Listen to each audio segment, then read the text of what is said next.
Good evening students. आज हम शुरू करने जा रहे हैं +2 क्लास का चैप्टर नंबर 3 जिसका नाम है मैट्रिसेस। तो बच्चों मैट्रिसेस इससे पहले हम चैप्टर नंबर 2 को कर चुके हैं। तो आपका जो चैनल है जिसका नाम है नॉलेज प्लान, उस पर जाकर के आप चैप्टर नंबर 2 को इन्वर्स ट्रिग्नोमेट्रिक फंक्शन को ध्यान से देख सकते हैं। तो चलिए शुरू करते हैं आज का काम मैट्रिसेस। और मैट्रिसेस में हम सबसे पहले चैप्टर नंबर जो 3 है उसकी एक्सरसाइज 3.1 है, उसकी थ्योरी को सबसे पहले देखेंगे। तो देखिए क्या है। तो पहला है आपके पास मैट्रिसेस या मैट्रिक्स। तो मैट्रिक्स बोलते किसको हैं? मैट्रिक्स। चैप्टर का नाम है बच्चों मैट्रिसेस। मैट्रिसेस मैट्रिसेस यानी ये प्लूरल है किसका? मैट्रिक्स का। तो मैट्रिक्स क्या होती है? मैट्रिक्स। तो व्हाट इज ए मैट्रिक्स? तो डेफिनेशन क्या है? Matrix is an ordered rectangular array of numbers or functions. A matrix is क्या होता है ये? An ordered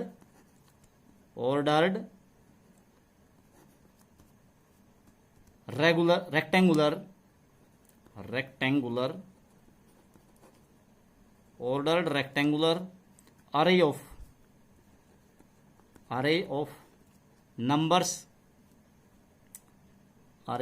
numbers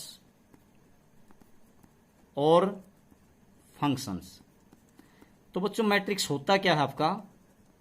मैट्रिक्स होता है एक ऑर्डर्ड होता है, यानी एक व्यवस्थित होता है, क्रम होता है, रेक्टेंगुलर आयताकार होता है, अरे होता है। अरे का मतलब क्या होता है? व्यूह रचना भी कह देते हैं इसको, या श्रृंखला समूह ऑफ नंबर्स, या तो उसमें नंबर होंगे, और फंक्शंस, या उसमें फंक्शन होंगे। तो मैट्रिक्स क्या है? एक आयताकार एक रचना है, एक आयताकार एक श्रृंखला समूह है, या एक आव्यूह है जिसमें क्या होते हैं? या तो नंबर होते हैं या फंक्शन होते हैं। लेकिन शर्त क्या है कि वो जो अरे होता है आपका वो ऑर्डर्ड होता है, वो व्यवस्थित होता है। फॉर एग्जाम्पल जैसे हम क्या करते हैं, एग्जाम्पल लिखते हैं। जैसे हम मैट्रिक्स को डेनोट करते हैं किसी कैपिटल लेटर से, जैसे फॉर एग्जाम्पल ए। तो यहाँ पर आप नंबर भी लिख सकते हैं और फंक्शन भी लिख सकते हैं। जैसे फंक्शन लिखूँ तो मैं यहाँ 1 + x लिख दिया, जैसे x की स्क्वायर लिख दिया, यहाँ पे मैंने क्या लिख दिया? sin x, और यहाँ पे लिख दिया मान लीजिए मैंने कुछ भी वैल्यू जैसे cos x। तो बच्चों ये जो है यहाँ पे ये क्या है? फंक्शन है, ये फंक्शन है, ये फंक्शन है और ये फंक्शन है। अब ये कैसे शेप है इसकी? रेक्टेंगुलर है, रेक्टेंगुलर अरे है, रेक्टेंगुलर अव्यूह है, या श्रृंखला समूह है जिसके अंदर या तो नंबर होते हैं या फंक्शन है। मैंने फंक्शन लिखे हैं, ठीक है।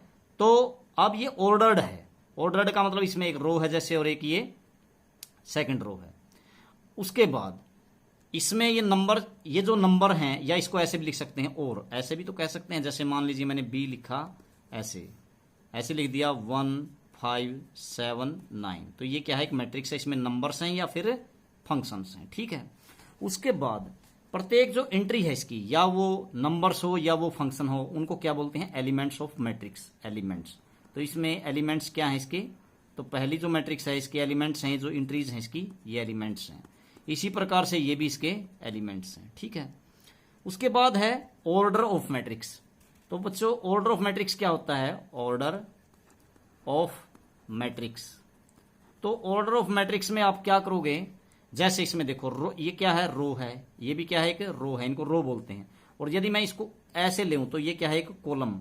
ये भी क्या है? एक कॉलम। तो इसका मतलब अगर इसका जो मैट्रिक्स का ऑर्डर है वो देखते हैं तो वो क्या बनता है? देखो इसमें रो कितनी है? 1 2, रो फर्स्ट रो सेकंड। और कॉलम कितने हैं? 1 फर्स्ट कॉलम और दूसरा सेकंड कॉलम। तो ये 2 ही कॉलम है इसमें, तो 2 रोज एंड 2 कॉलम। तो इस तरह से लिखते हैं हम 2x2 ऑर्डर की मैट्रिक्स है। अगर मान लीजिए आपके पास 2 रो हो और 3 कॉलम है तो 2x3 की। अगर 3 रोज हैं एंड 4 कॉलम है तो 3x4 ऑर्डर की मैट्रिक्स। तो ये है ऑर्डर ऑफ मैट्रिक्स, ठीक है। इसी मैट्रिक्स को आप इस तरीके से भी लिख सकते हैं। ऑर्डर इसका कितना हो गया आपका? 2x2, इसको बाई बोलते हैं, ठीक है। ये साइन को गुणा मत बोलना, मल्टीप्लाई मत बोलना इसको। इसी प्रकार से अब नेक्स्ट बात आती है आपकी, हम मैट्रिक्स को ऐसे भी लिख सकते हैं, ए इज इक्वल टू, ये मैट्रिक्स का साइन है AIJ। इसका मतलब क्या है, ए कोई मैट्रिक्स है, उसको हम मैट्रिक्स के साइन में ऐसे लिख सकते हैं AIJ, यानी कोई भी इसकी एंट्री कैसे है, कोई भी इसका एलिमेंट ऐसे है वो ith रो है और jth है कॉलम में। जैसे यहां से यदि मैं बात करूं, इस 1 की बात करते हैं, तो ये फर्स्ट रो में है और फर्स्ट कॉलम में, तो ये I भी 1 है और J भी 1 है। तो इसका मतलब यदि मैं इसका एग्जांपल लेता हूं तो आपका A11 क्या होगा, AIJ मतलब A11 क्या होगी आपकी 1। इसी प्रकार से A12 यानी फर्स्ट रो सेकंड कॉलम, तो ये फर्स्ट रो फर्स्ट कॉलम में था ये एलिमेंट, ये फर्स्ट रो है आपकी, ये देखो, और सेकंड कॉलम है, तो क्या लिखेंगे, A12 क्या हो गया आपका 5। इसी प्रकार से ये देखो, ये एलिमेंट किसमें है आपका 7, ये आपका A सेकंड रो में और फर्स्ट कॉलम, ये सेकंड रो है और ये फर्स्ट कॉलम है, तो 7। और इसी प्रकार से 9 को क्या लिखोगे, A22 यानी सेकंड रो और सेकंड कॉलम में, वो क्या है आपका 9। तो इस प्रकार से भी हम मैट्रिक्स को डेनोट कर सकते हैं। ठीक है, तो ये थी मैट्रिक्स की डेफिनेशन, उसके अंदर एंट्री या एलिमेंट्स, ठीक है, और उसका ऑर्डर, ये बातें हमने कर ली। उसके बाद और क्या मुख्य बातें हैं इसमें, दूसरी जो मुख्य बातें हैं इसमें, टाइप्स ऑफ मैट्रिसेस। मैट्रिक्स के टाइप क्या हैं, टाइप्स ऑफ मैट्रिसेस। तो बच्चों हम बेसिक कंसेप्ट को देख रहे हैं जो मैट्रिक्स का बनता है आपका, टाइप्स ऑफ मैट्रिसेस। तो हम मैट्रिसेस के बेसिक कंसेप्ट को अच्छे तरीके से ध्यान से देखिए, बहुत ही इजी चैप्टर है, इससे इजी चैप्टर मैथमेटिक्स में +2 के में नहीं है शायद कोई भी। उसके बाद है टाइप्स ऑफ मैट्रिसेस है। टाइप्स ऑफ मैट्रिसेस में आता है आपका column matrix. First of all क्या, column matrix, column matrix, column matrix. तो आपको नाम से ही पता चल रहा है बच्चों कि कॉलम मैट्रिक्स क्या होगा। कॉलम मैट्रिक्स होगा बच्चों जिसमें केवल क्या होगा, कॉलम होगा, रो नहीं होगी, यानी एक ही कॉलम होगा। जैसे फॉर एग्जांपल 7, यहां पे लिख देता हूं मैं 7 3 4।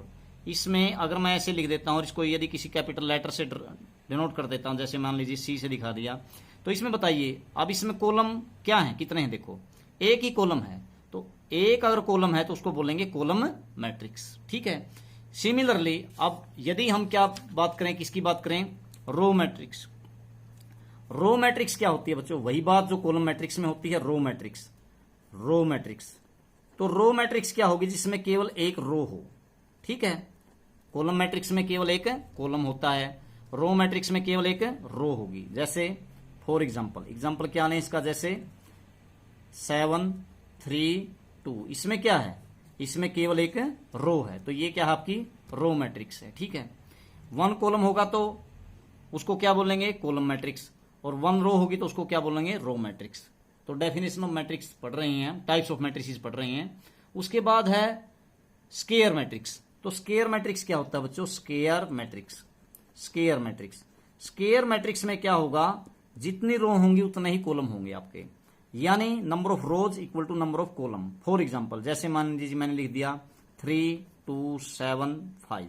अब इसमें रो कितनी है, देखो आप, मान लीजिए मैं इसको डेनोट करता हूं D से, तो इसमें रो है 1 2 रो हैं एंड 2 ही कॉलम है आपके पास। ठीक है, तो ये क्या है, 2 row and 2 column, 2 by 2 order की मैट्रिक्स है, तो ये कैसी है, स्केयर मैट्रिक्स।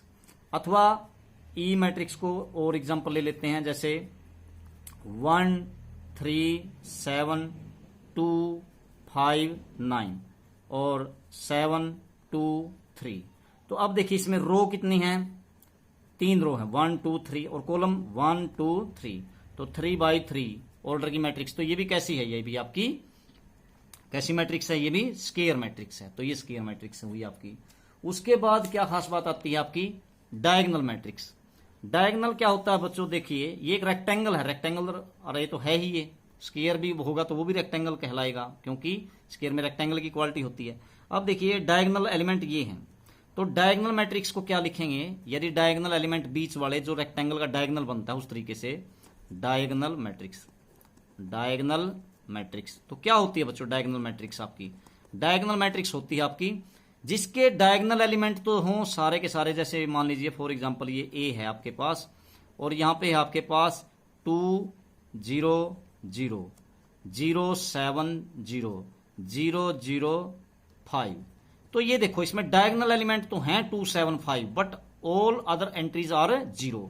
तो इसको बोलेंगे आप डायगोनल मैट्रिक्स, क्योंकि इसमें केवल डायगोनल एलिमेंट को छोड़ करके बाकी सारे क्या हैं आपके जीरो हैं, तो इसको बोलते हैं डायगोनल मैट्रिक्स।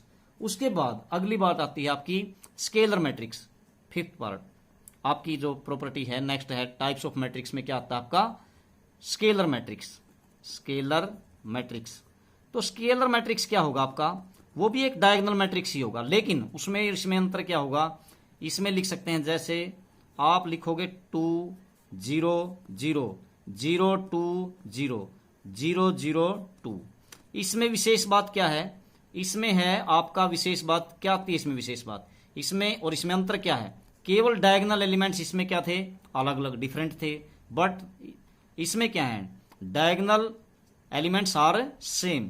तो स्केलर मैट्रिक्स की डेफिनेशन क्या बनेगी, scalar matrix is a diagonal matrix whose which is entry are same. तो इसमें क्या होगा, ये सारी एंट्री सेम होंगी बच्चों, एक ही होंगी, इसको स्केलर मैट्रिक्स बोलते हैं। उसके बाद यानी ये भी एक डायगोनल मैट्रिक्स ही है, लेकिन सारी एंट्री सेम है। उसके बाद या सारे एलिमेंट सेम है इसमें। उसके बाद आती है आपकी आइडेंटिटी मैट्रिक्स। तो आइडेंटिटी मैट्रिक्स में क्या होता है बच्चों, आइडेंटिटी मैट्रिक्स कैसे लिखोगे, आइडेंटिटी मैट्रिक्स।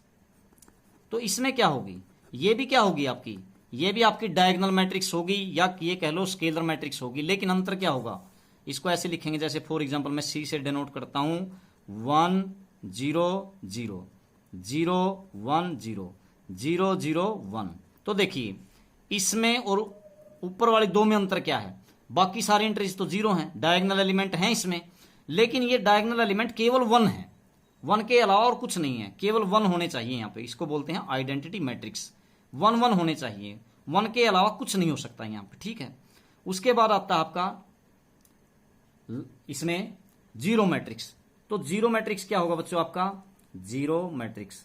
जीरो मैट्रिक्स क्या होता है आपका, जीरो मैट्रिक्स होता है सारी की सारी एंट्री क्या होंगी आपकी जीरो। फॉर एग्जांपल मान लीजिए मैं बी लिख देता हूं यहाँ पे, बी इक्वल टू क्या होगा आपका, ऑल एंट्रीज आर जीरो 0 0 0 0 0 0। इस प्रकार से आप किसी भी ऑर्डर की बना सकते हैं, जैसे मैंने ये 2 रोज एंड 3 कॉलम की बनाई है 2/3 ऑर्डर, ठीक है। तो ये है आपकी जीरो मैट्रिक्स। तो बच्चों अब ये आपका एक्सरसाइज जो आपकी 3.1 बनती है उसका बेसिक कंसेप्ट सारा क्लियर इसमें हो चुका है। अगली वीडियो में 3.1 को कंप्लीट करेंगे, तो तब तक के लिए इस वीडियो को ध्यान से देखिए, फिर आपको अच्छे तरीके से इस बात समझ में आ जाएगी। थैंक यू, धन्यवाद आप सभी का।